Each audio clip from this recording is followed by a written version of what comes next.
Lifted Drinks. Join the party, skip the hangover. Created by hemp and cannabis lovers, Lifted is an amazing, tasty, non alcoholic beverage created to improve any evening in or weekend out. Lifted is 100% hemp cannabis, 100% consistent, 100% of the time. We could ship anywhere in the U.S. Just add ice or mix it with your favorite beverage. Check them out at lifteddrinks.com. That's LYFTED drinks.com. Enter in radio to get a 20% discount at checkout. You must be 21 or over to join the party and skip the hangover. Does your cannabis-related business need funding? Then you should reach out to Spin Capital. Spin Capital provides lines of credit, equipment, and vendor financing, working capital, real estate loans, and more. Through their expansive network of capital partners, Spin Capital is able to secure cannabis businesses the most competitive financing terms possible. To learn more, go to spincapitalgroup.com. That's spincapitalgroup.com. Welcome back to the Green Rush, 2-hour weekly live cannabis business talk show produced by Pro Cannabis Media. I'm Josh Kincaid with the Talking Hedge. We got Christopher Smith. Christopher, you're back with us. How you doing, bud? You're still here. I am. I'm still hanging. We're talking this week about events. Washington State, and everyone else has not had an event. I'm in Seattle, event-free during the pandemic, but we just had a craft cup. I was a judge for that. So we were down in Sodo, kind of celebrating that on a smaller scale. And then just last weekend, I went to Portland for the Leaf magazine. In Portland, they had a Leaf Cup. So I think it was called the Portland Leaf Bowl. Went down there, they had an open bar, and then you could go outside and consume cannabis. In the meantime, on the stage, there were awards. So kind of a nice little small, compact place where you can congregate, see people you hadn't seen in a couple of years. People are getting awards left and right.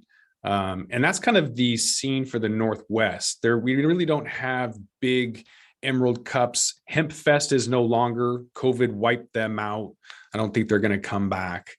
And so that's really it. There's speed dating for producer, processors, and retailers, but that's not a consumer or consumption-facing event. So based, where I'm at in the Northwest, very little. Even in BC, the Grow Up Conference had something in Vancouver Island, or Victoria, but even Vancouver doesn't have a whole lot going on. So I'm looking for things to kind of ramp up a little bit more. I don't know really what that means, but in the meantime, I'm kind of flying into Vegas for MJ BizCon, the big event we just kind of talked about. And then maybe the Emerald Cup. That seems kind of cool. I've never been there. Have you? I haven't been there, but I just last week interviewed Tim Blake. He's the founder of the Emerald Cup, as a matter of fact, and his daughter Taylor. So they're very fired up about it. They're holding it this year in Hollywood in a big theater, as a matter of fact.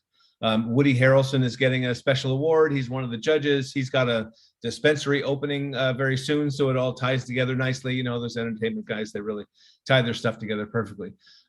So it's a growing event. It's an exciting event. It's Emerald Cup, of course, is really about the growers, right? Because it's about picking the best strains and that kind of stuff. But interesting, what Tim told me interestingly this year was that they are going away from the sort of the high THC kind of, the highest THC is the best sort of thing. And they're really branching out and diversifying and looking at the plant in a whole different way, and with regard to terpenes, et cetera. So they're just looking at it in a much more, they're developing a deeper understanding of the plant, and it just becomes more interesting every single year. I love that. Yeah, I talked to a company today who just found a new molecule, not cannabinoid, but sesquiterpenes. That one? No, this is Juva Life, and they've called it Juva 19 and Juva 41, and they're saying that the entourage effect is bunk. It has nothing to do with THC. It has everything to do with what's in the THC. So I mean, it's way over my head, I'm not talking science, but these guys really know what they're doing. They're publicly traded, and they're talking about huge opportunities. So, I'm kind of excited to even dive back into that chat that I had earlier today. Wow. But comparing Emerald Cup to a more wholesale event like hall of flowers where you can kind of go in and you get samples. Like I've seen some of these folks on social media, and the swag bags are phenomenal in what you can get. I think it's something where it's like a fair. You go in, you give them cash, you get tickets, and then with the tickets you get to exchange products, and then you can also win additional tickets or something to get more products. And so this is a way for kind of other folks in the industry to sample, I guess. Is it designed for like for the general consumer, or is it more for wholesale? I think it's really industry people. I don't think it's a general, like a farmer's market. No. I don't think that's the intention of it. And I remember, was it last year or was it even this year, where there was even some people arrested? There was a whole bus that went down. Law enforcement is still like, sort of like, they got one foot on the gas and one foot on the brake because they don't know what to do with cannabis just yet. They still want to bust as bad as, but they know that they're not really supposed to. So anyway, I know there was some of that sort of conflict or confusion, but it's important, I think, to be able to have events like that where we're all in the same room. We're all able to share and work and work with each other and bring each other up. I think those things are so important. Mm-hmm. Yeah, unfortunately, there's just been a shift or evolution in the industry where I think event planners kind of came in. They realized that the money really wasn't there from local producers or processors, retailers, whatever. Dope Cup, for example, Dope Magazine, that was acquired by High Times and then basically shelved or whatever. They had a massive following, which is why they got acquired. And the Dope Cup, and they would get a really big musician on there, and then he'd give awards, and it was really about the culture around that. And so I think that's sort of missing, or something that the Emerald Cup is embracing, that Hemp Fest sort of failed to capitalize on. I have friends who love cannabis and love music but don't go to Hemp Fest. I think Emerald Cup is really kind of excelling on that, and maybe they could learn from that, create more opportunities. But I think events are here, they just need to be produced better. And so with that, there's maybe more opportunities. I don't know. Yeah, I think we are a complete, I don't know if we're completely unique, but we are an interesting group, right? Because there is the cannabis industry and there's the cannabis community, right? And it's so diverse what cannabis is able to do and what cannabis is able to serve, that it is, there's the tension between those two things, right? Between the solid industry players, profit and loss, and people that are just, the legacy folks and the people who have been growing, there's small farmers, that kind of thing. So that tension continues to exist. And I'm glad to see that there are events that serve these small groups, small farmers, small retailers, et cetera, that keep those types of businesses alive. It's important. Yeah. Thomas Winstanley, VP of Marketing with Theory Wellness, is with us. Thomas, thanks for being with us. How are you? Hey, I'm great. Thanks for having me on a Friday. I really appreciate it. Yeah. So what you got going on?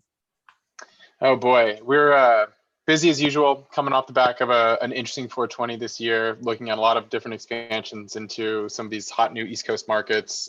New Jersey, we're lined up on, Ohio, more Midwest, obviously, and then everything is coming into play now. And it's a really interesting time in the industry because in Massachusetts, you have a lot of new states with some, what I would consider Massachusetts now a more mature state. The landscape is changing really, really quickly. Everything from price reductions and the final kind of reduction of pricing that we've seen has been so elevated the last few years. It's a very, very interesting time, and we're seeing this an interesting kind of growth in the event space, which is really, really interesting to see. And I think it really bodes well, I think, for a broader reach for product and category that, hopefully Theory is going to be a part of it when the time really comes. Have you guys been hosting a lot of 420 parties over the last several years? We haven't. And a lot of it just comes back to the fact that we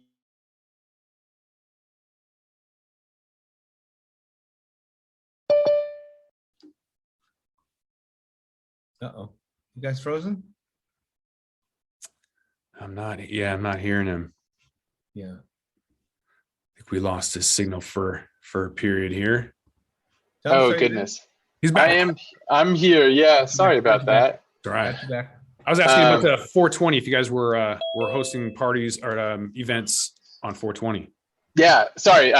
We didn't really do too much event work this year, and a lot of it comes down to compliance and regulations, where it's really hard to be vertically integrated with the amount of license we have and do events where really consumption is probably one of the most exciting drivers. Even when we've had pop-ups with food vendors or other retail, they don't necessarily perform as well as one would hope. And so I think one of the big things Massachusetts is moving towards are consumption lounges and getting a little bit more open with policy around consumption and how that looks. And certainly the future of that is very exciting, I think, from our perspective.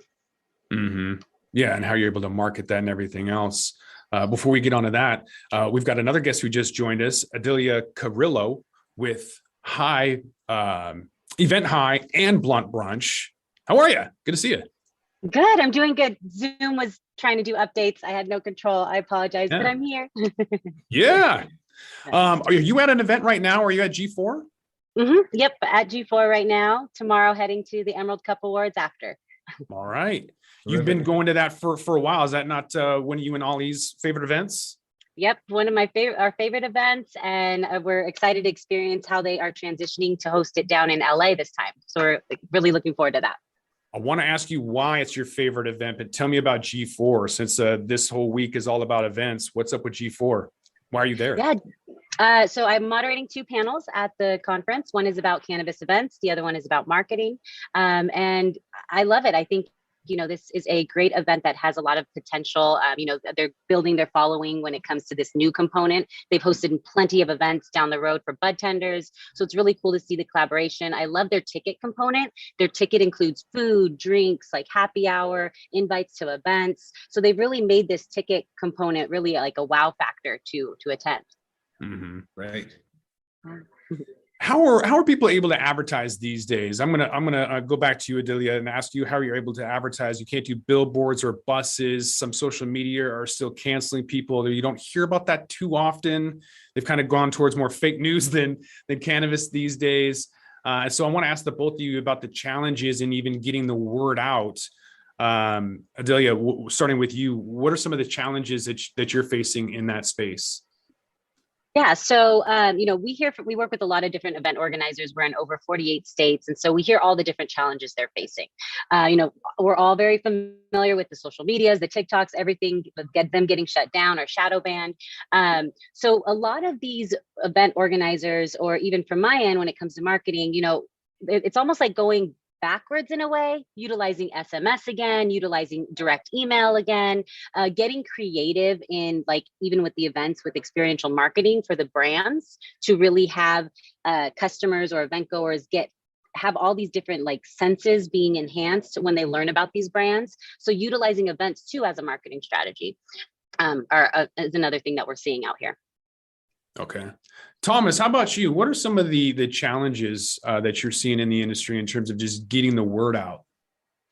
Yeah, I think Massachusetts has some of the strictest regulatory laws in the country around media and advertising. And obviously you have your overarching classification of cannabis as a federally legal substance, which takes out all of these major players like your social, your Google AdWords, et cetera. And so we usually dip back into some of the more traditional styles of billboards and a lot of in-store retail marketing, lead gen capture through POS, et cetera. Mm-hmm. Okay. What's your favorite event and why? Man, so I was at, it is really event week. I don't know if that's intentional, but I was at LMC, the Luxury Meets Cannabis conference last week. I was speaking on a panel then. I'm going to MJ Unpack next week.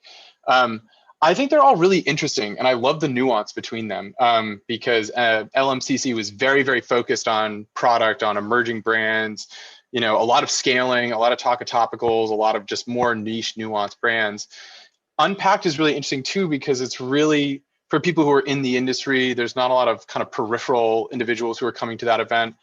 And it's hard to say that I like one over the other because I think they all fit different molds. Obviously, MJ Biz is also a crazy event in Vegas, which, it's hard to not love the atmosphere of being with all of the people that you're working with collaboratively, from packaging vendors to other people who are holding licenses and doing the same thing. So, I think when I'm there, every one of them, depending which one I'm at, they always are my favorite because in the time I'm really enjoying basically trading war stories with all the people who are going through such a very, very interesting business challenge. And it's not always that you can go and talk to your friend, who works in a different industry about the challenges because they can't honestly conceptualize how insane the things are that we're doing. So it's really, really nice to kind of commiserate with like minds. Seems like branding is coming up a lot today in the last segment as well. Is that the motive to go to these, is to get the brand and awareness out there?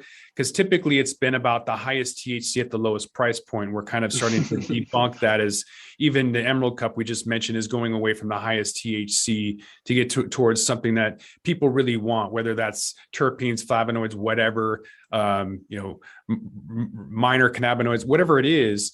I think we're kind of getting away from that other, stereotype or generality. So the marketing, the branding, is it becoming more about brands? California leads brands, Christopher, and with cookies kind of getting this global recognition. Christopher, do you feel like it's year of the brands, and are events the way to establish that? What I'd love to do is actually flip that question right over to Adelia. All right. One of the great things in my inbox, I have to say, is the newsletter that comes out from EventHi that has so many different events and the information, the links. I mean, it's really so comprehensive and there's so much exciting stuff going on. So Adelia's got the finger on the pulse of so much of this. I'd love to hear what you think about that. Yeah, well, first off, thank you for that compliment. We love that. We hope more and more people see it because it's exciting, all these different events that are happening, and that's what we love. We're seeing the creativity. And yeah, going back to that, we even start telling a lot of these brands that is the great way to market themselves, whether it's their own event or whether they're participating in another event. It's just maximizing their footprint, getting in front of the right ideal customer. But then it's also two-sided. You don't want to go to every event. Not every event is for your brand. So you have to also keep that in mind. I think back in the day, pre-COVID, I know for me, I was going everywhere. I got so burnt out, and now I'm re-looking at things and just being more mindful of like our time and our messaging and making sure it fits that audience. And I feel a lot of other brands are doing the same as well. Mm-hmm. And you mentioned, Adelia, that you have relocated recently. You were in the San Diego area and now you're in Arizona, right? Yeah. Timing was perfect. We went right before they went recreational. So it's exciting to kind of see them transition. But it reminds me back of like how California used to be with like the event landscape. They still have an easier way to give gifting and sampling out there in Arizona. And, the events are kind of still that cool approach. Compared to how California has transitioned with, a bit more stricter policy. The events are still amazing in California, but they now have a CEO license, which makes it a little bit hard for these smaller events to afford that kind of licensing fee. So it's interesting. What's going on? I saw you went inner tubing when it was like 93 degrees or something. I'm gonna pretend I'm not jealous at all being in Seattle, so we just won't even talk about it. Thomas, when you guys are marketing or trying to market for Theory Wellness, what is it that you guys are going after? Do you guys have specific criteria? Are you going the shotgun approach? What are you finding that's working and what's challenging? Yeah, so we have a lot of different strategies at play. So we have both a B2B to B2C component on our business. We're obviously doing a lot of wholesale, but we also have another sub brand of beverages called High Five, which is honestly a standalone. So we have almost dual B2B, dual B2C on two different brands that we're managing simultaneously. And what really I think works very well on our end is that we focus very hard in the first few years to get our core foundations right. So everything from our web stacks to our CRM collection to the data points we're getting and figuring out how we can effectively use that data. And a lot of it is timing the right message at the right time with the right people. Originally, we used to be a little bit broader about things, but as we continue to move forward in the industry and mature, we're working more on a higher frequency of touch, but with a more intentional touch that comes with it. And we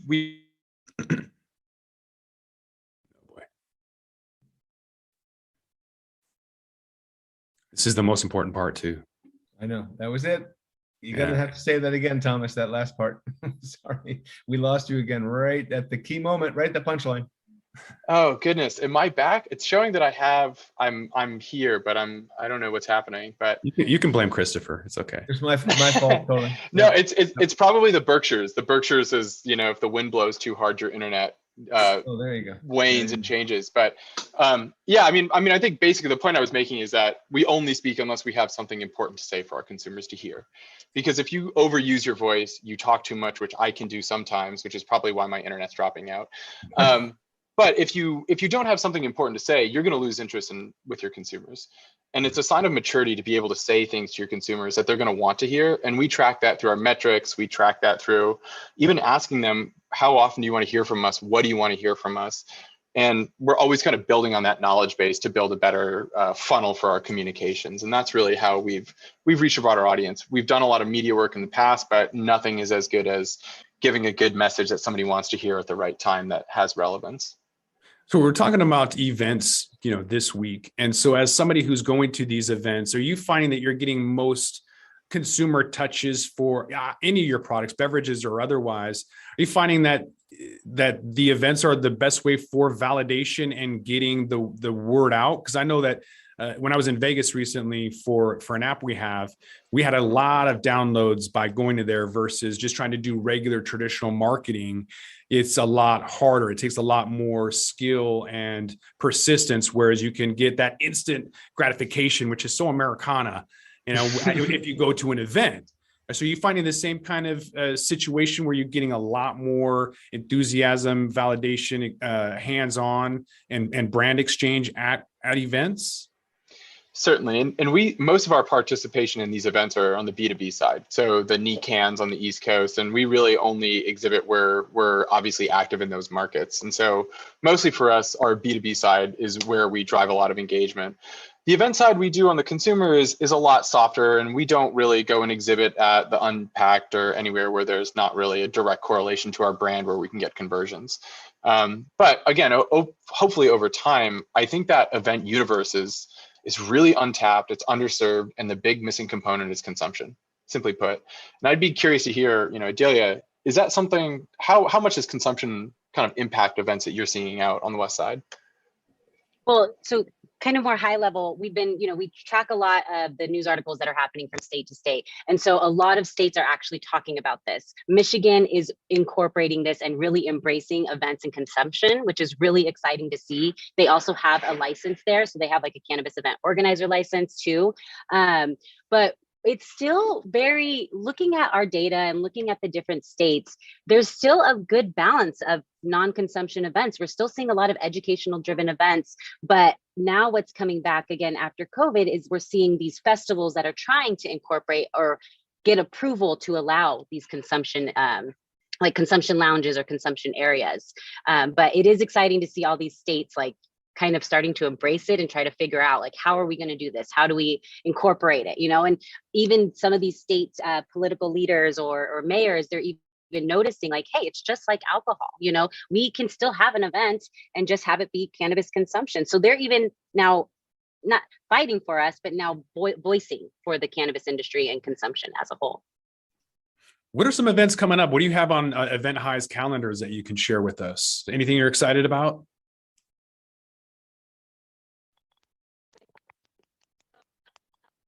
Oh, you hear me? Yeah, now I can.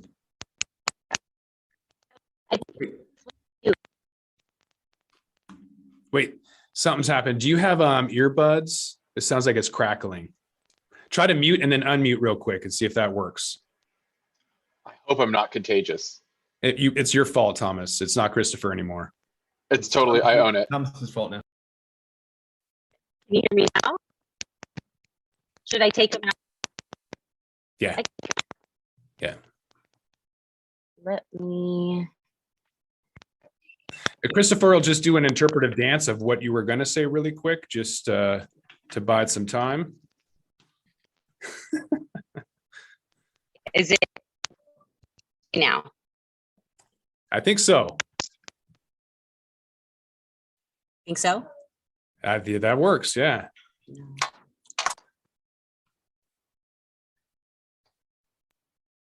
I hear you. Yeah. Okay. Oh, there we I go.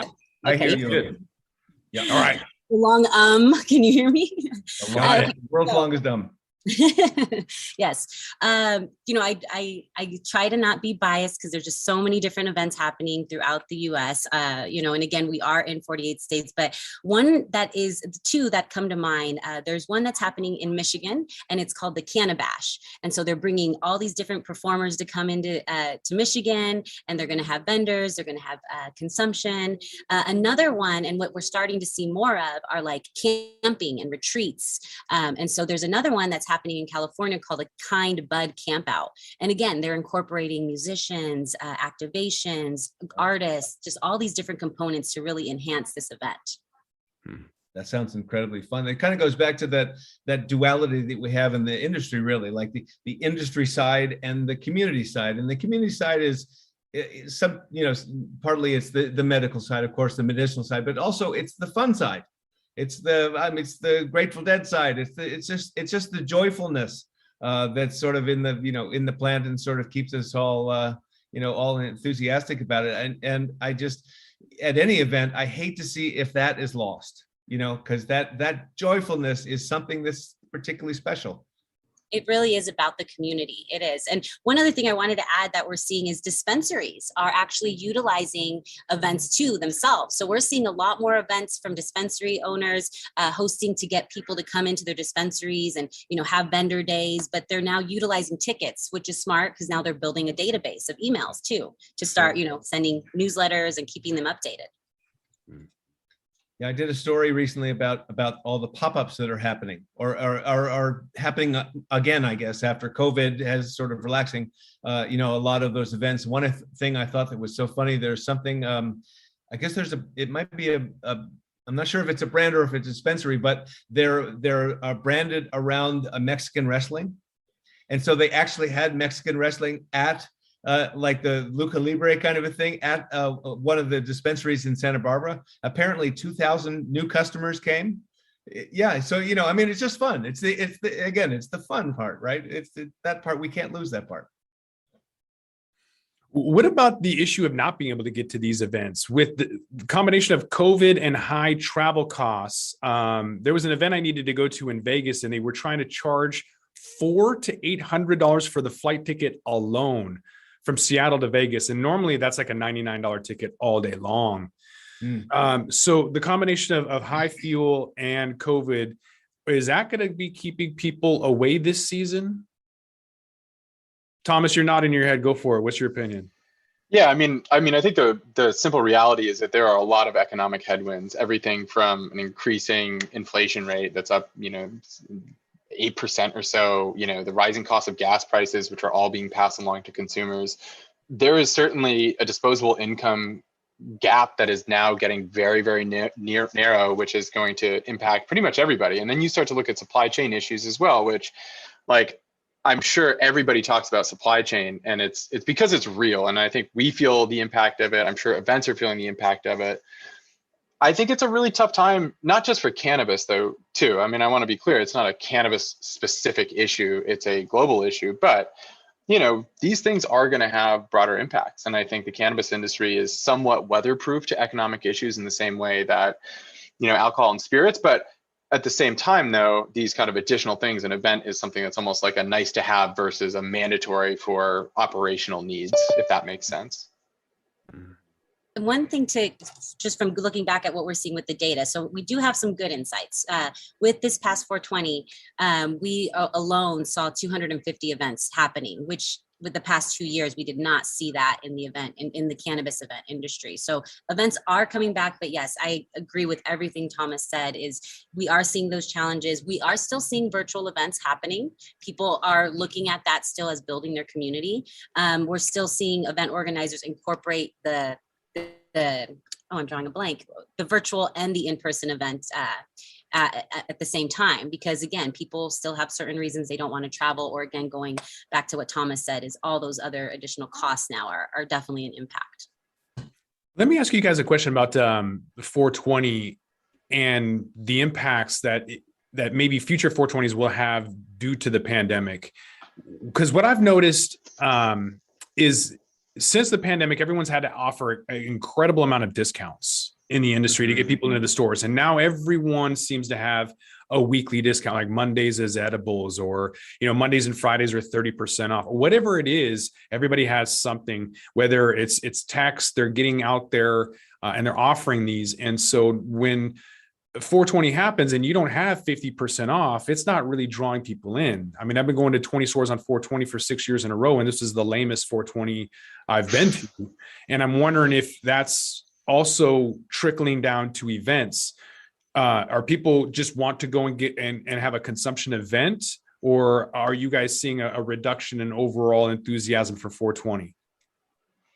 So I can answer a part of this as my internet.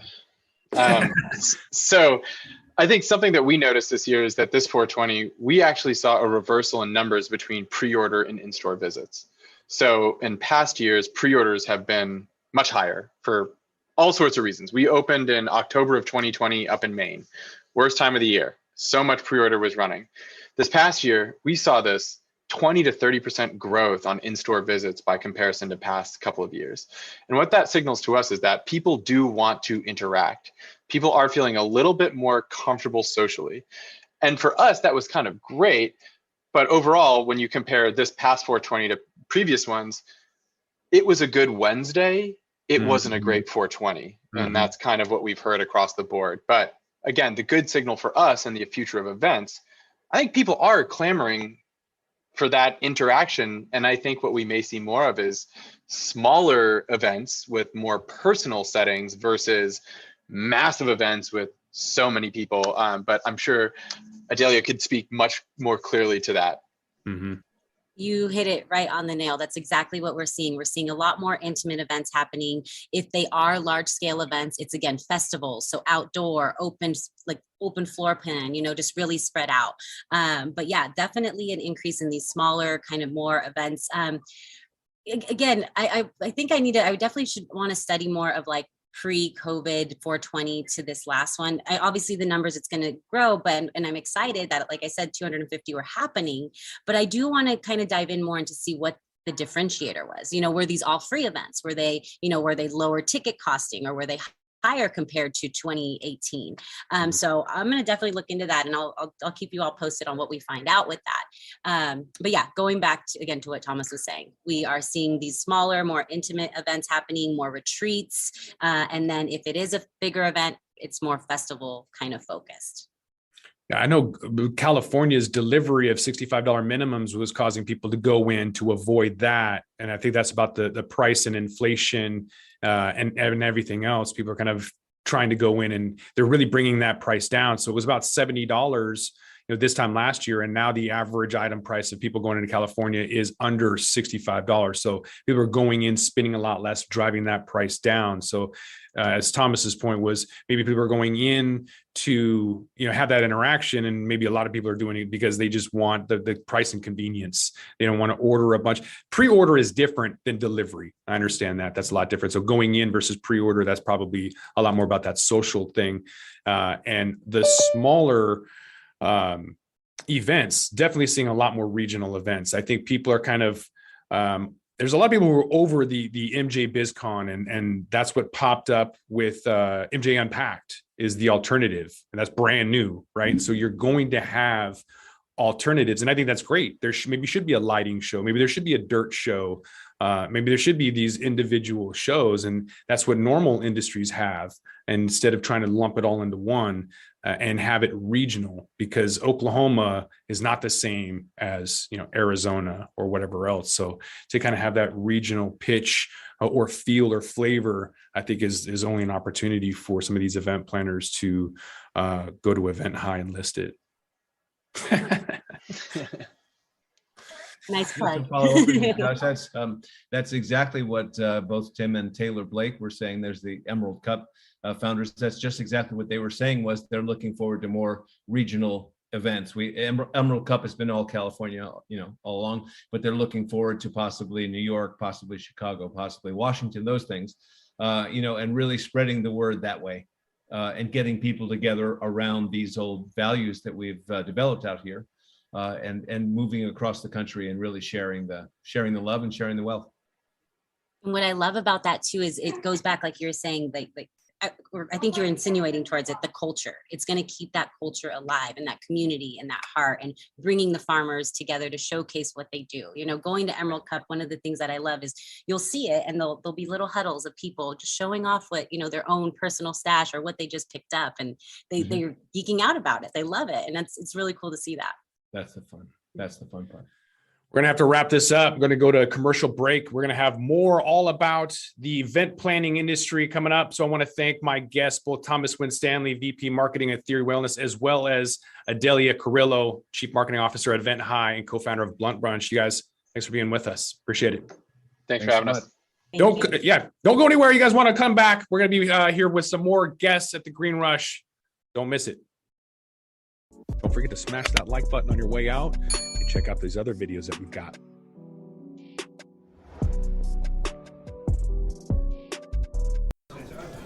I'm Larry Michigan. I'd like to invite you to join Jim, Marty, and me on our weekly podcast, The Deadhead Cannabis Show. Each week we explore the latest cannabis and jam band news and reminisce with other cannabis industry deadheads and jam band aficionados about the great musical acts that we've seen and heard. Check out a new episode every Monday at mjbulls.com or wherever you listen to podcasts.